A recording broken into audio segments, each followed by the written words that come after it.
Hi, I'm Deborah Engelhart Nash, consultant, speaker, trainer, actually still work in a dental office part-time. And I want to talk to you today about when and how to collect your dental fees. I think that's an important topic for us all to know. And actually, office managers and front office team members, when you get your team on board and help them understand how this is accomplished, you'll be very, very helpful. First of all, I think it's important for you to help your patients from the very beginning, in the new patient letter, what your fee collection expectations are. So in your welcome letter, you can state how fees are taken care of in your office.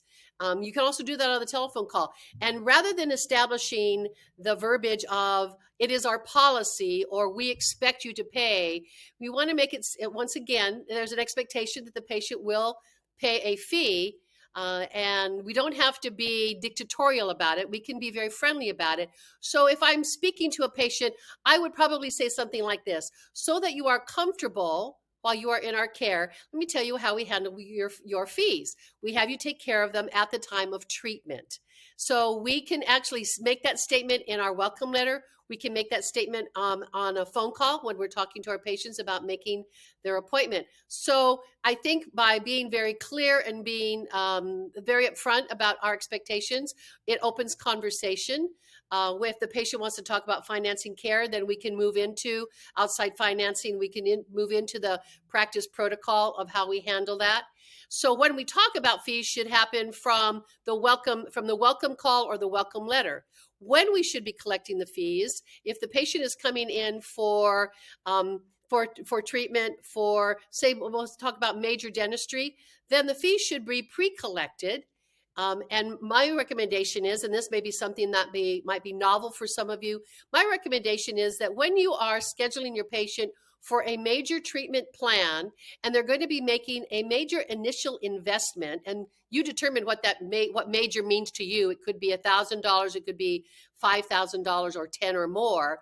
Then the patient should be coming in for what I call a preoperative appointment. At that preoperative appointment, we will make sure that they understand their preoperative instructions. We will gather the preoperative data that we need before we start the restorative treatment appointment. And at that appointment, we will actually pre-collect the fee for that appointment. One of the reasons we want to do this is we want to avoid the patient on the day of the appointment canceling short notice because they've either made a determination that they're not financially prepared to take care of that fee. So you want to make sure that you are working with your patients in an atmosphere of financial comfort. So when we are, the more upfront we are about having a conversation, and the sooner we plan on collecting the fee, the more comfortable we all become, including your patient. So have a comfort zone about that. Be comfortable about asking. Beginning in the welcome letter at the time of the appointment, before the patient is taken back to a visit, the last thing you would want to do is initiate any major treatment without the patient having a financial commitment. So make sure that you establish that financial commitment and either have them prepay at a preoperative appointment. They come in separately to take care of preoperative instructions, preoperative data that needs to be gathered, photographs, models, whatever you need to do, and you pre-collect. Or prior to going back for the appointment, we say something simply like, Mr. White, let's go ahead and take care of your paperwork, and I'll go ahead and take your fee now, so we can have your receipt and have your walkout statement ready for you when you're finished with your appointment today. Make it very simple, make it very clean, and you'll be happier. Your patient will be more comfortable to have that conversation openly, comfortably, and it's always better to be proactive than reactive.